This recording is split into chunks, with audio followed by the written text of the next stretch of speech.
Okay, alright, this is part 2. Yeah, these are long. So, we're talking about mediumship. So, if you haven't watched part 1, go back and watch part 1, or this is not going to make any sense. Okay, so, right, we were talking about communicating with guides or angels or whatever. Beings that are older, have a lot of experience. They're, higher powered than a human spirit is. And usually they're going to give you the best objective information, right?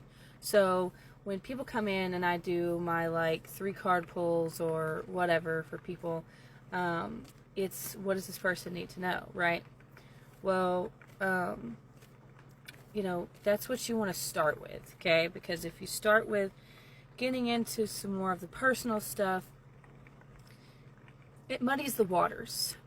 When you don't have the objective stuff down and you just jump straight into trying to communicate with, your grandma that died a month ago. I use that as a reference because it's one of the things that I did that was really hard. We'll talk about that later. So, you want to ask what you need to know right now, okay?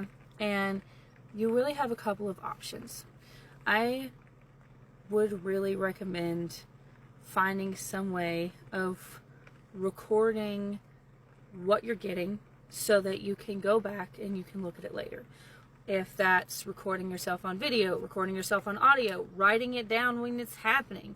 Do something so that you have something to look back on, because you get more information from that information later, in my experience. It's like, yeah, I don't know, I'll ask a question and I'll get an answer then that I'm like, okay, and then later on something will happen and I'm like, oh, that's what that meant.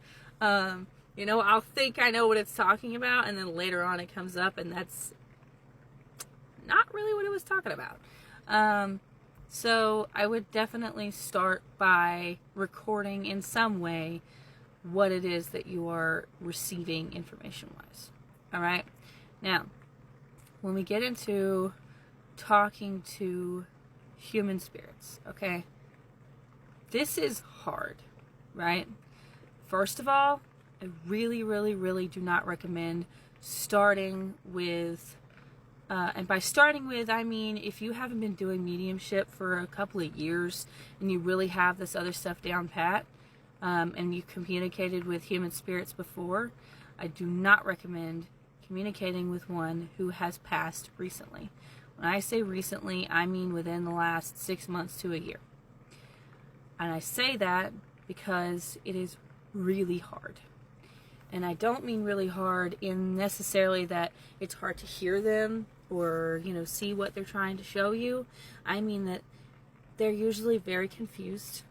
There's usually a lot of emotions. They're usually at a place of not in acceptance of their death, wanting to go back, wanting to take certain things back, wanting to fix stuff that they just can't change. And so there's kind of a couple of stages after a person dies.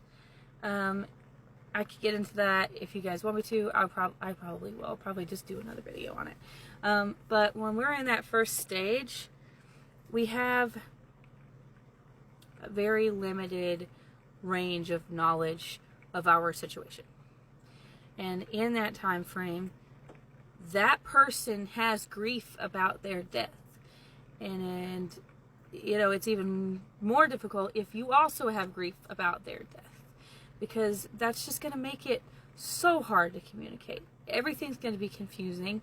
There's going to be a lot of, this happened too soon, and I wasn't ready, and that kind of stuff. And it's really hard. It really is, because when you're doing mediumship, you're feeling what they're feeling. And so if somebody has just passed and they are devastated that they're dead, and they don't feel like they should be, that it was too soon, that they weren't ready, you feel all of that. And that is so hard. And that kind of stuff can scare you off of doing this for good. So just don't do that yet. Okay? Please be experienced in mediumship and in your psychic abilities before you start trying to speak to spirits that have passed recently. Because I have been doing this my entire life, and it is still so hard for me to communicate with spirits that have passed recently. I know a lot of mediums that will not even try. Like, they will not try to connect with someone who has passed recently. So, there's that. I know that was a little bit of a soapbox moment, but it's important. Okay, so we're in that space, right, of calm and open, and we're just receiving information, okay? So we're asking, what do I need to know right now?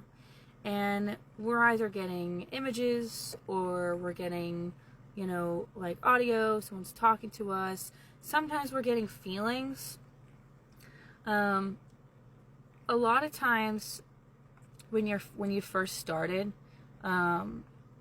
your guides, or, you know, guardian angels, or whoever it is that you work with, I swear I'm scared to say demons on here because people run away. I promise they're not all evil. But anyways, so they tend to be very gentle and understanding, and they come through in ways that are easier to understand. You know, they're going to give you what you're asking for. Okay, they're going to give you what you're asking for in this specific situation. You know, if you're like, what do I need to know right now, or about today, or about tomorrow? And then you sit and you listen, and you just open yourself up to receiving, right? How does this look? It looks different for everybody. You can just create like a simple ritual or meditation where you are envisioning yourself opening a door and listening, because that's what you're doing, is you're opening a door, which is also why it's important to have the protections up. And when you open it, you say, I am open to receiving messages from my guides, guardians, angels, demons, whatever that I work with. And that's it. And if someone else starts to try to come into your space, you're going to notice. And that's when you close the door back. Using a spirit board is similar to this, but you can't close the door. There's no such thing as closing the door. I think in a previous video I talked about knowing how to close the door. It doesn't really close. Which is why I stopped using them. That, and then I don't really have to.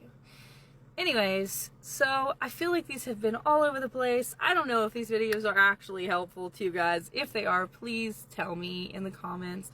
And if there's something that you want me to cover, and you could give me some sort of specific, I want to know this, I am happy to cover it. And I'm probably going to do another video in just a minute, because I've had my coffee. Okay, so we're just knocking them out today. But yeah, so have some type of ritual, right? Have your way of protecting yourself. Open yourself up to receiving. Be specific who you are receiving from. Try to start by communicating with non-human guides or guardians or beings that know what they're doing in order to communicate. And yeah, good luck. All questions, comments, likes, and everything are appreciated. So, thanks you guys. Bye.